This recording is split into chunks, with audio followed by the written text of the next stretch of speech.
Ainda em solo norte-americano, a gente volta a falar do caso que chocou o país do rapaz chamado Luigi Mangione, né? 26 anos, ficou notabilizado pelo assassinato brutal, a sangue frio, ali no meio da rua em Nova York, do CEO da seguradora de saúde United Healthcare, o Brian Thompson. E ele foi, enfim, indiciado por homicídio a nível federal, com a legislação federal se aplicando nesse caso. Só para vocês entenderem, pessoal, a acusação ainda abriu caminho para um possível pedido pela pena de morte dele. Mas será que isso vai acontecer? Claro que os Estados Unidos têm 50 estados, são 50 laboratórios da democracia, como eles chamam, 50 jurisdições e legislações estaduais, e a gente tem que entender se o caso dele configura ou não um caso que mereceria a pena de morte. Com certeza, a família da vítima crê que sim. E a gente tem que sempre ter isso em mente. Delegada Raquel Galinatti, você está por dentro do caso do Luigi Mangione? Esse caso ele mostra a frieza e como a vida ela pode se tornar realmente descartável nesses crimes de ímpeto.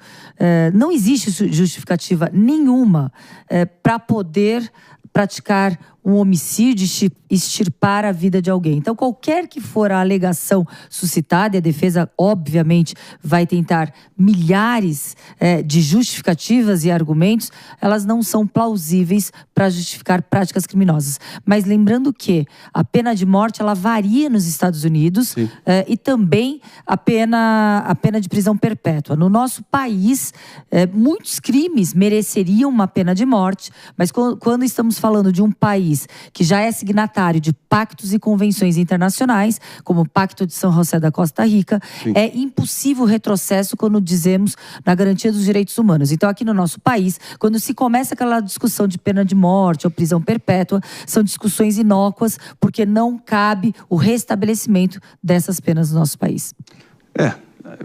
A gente sabe que a famosa pena capital, a pena de morte, né, Mano Ferreira, é um debate ali com uma dimensão moral absurda, debatida há tanto tempo. Mas, enfim, nesse caso aqui, a depender de agravantes, né, de quão premeditado foi, da forma que se deu no estado de Nova York, especificamente onde aconteceu essa insanidade, esse crime hediondo ao extremo, teria sim critérios rigorosos, mas sim é prevista essa possibilidade. Marinho, pessoalmente eu não sou um entusiasta da pena de morte porque eu não sou um entusiasta de dar poder ao Estado. Eu acho que o Estado, de forma geral, é uma instituição que erra com muita frequência e um erro eventual numa pena de morte é algo que não tem como voltar atrás. Então, de forma geral, eu não gosto de penas de morte. Mas nesse caso, a gente está falando, vale lembrar, de um crime que tem contornos de uma espécie de tom ideológico, né? O Luigi Mangione, ele cometeu o crime se colocando quase como um revolucionário, se sentindo basicamente um Che Guevara do século XXI, que estaria lutando contra as corporações do sistema de saúde, que exploraria os cidadãos americanos. Então tem um componente de guerra política e de cultivo de uma mensagem ideológica. E nessa situação, me preocupa que uma eventual pena de morte acabe fazendo com que, para grupos radicalizados, o Luigi Mangione acabe virando um mártir de forma imortalizada no imaginário dessas pessoas fanatizadas que não conseguem lidar com o debate político na dimensão civilizada, que é através das palavras, e partem para o crime, como o caso desse assassinato intolerável. Em Nova York, né, tem esses agravantes como frieza, crueldade e premeditação. Acho que esses três estão mais do que configurados nesse caso bárbaro aí do Luigi Mangione, né, Maria de Carlos? Então, eu queria acrescentar na fala do Mano até uma certa inversão de valores da nossa sociedade. Claro. Quem aqui, pelo menos alguns acessos de vídeos que eu tive nas redes sociais, de mulheres enfatizando a aparência física e estética do Luigi Mangione e acrescentando esse título, né, de revolucionário e herói, falando, nossa, ele é maravilhoso. Então, assim, uma certa exaltando essa característica dele. Lembrando que ele é um aluno de uma universidade bastante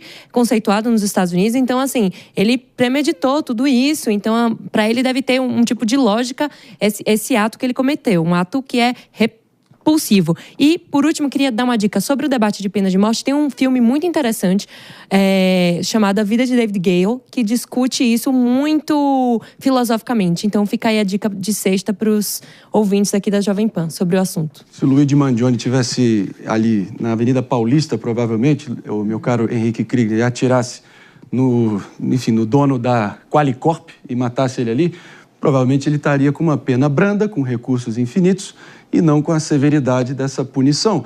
Claro que tem uma dimensão moral cabeluda, espinhosa, que eu não quero também tacar essa pergunta no teu colo.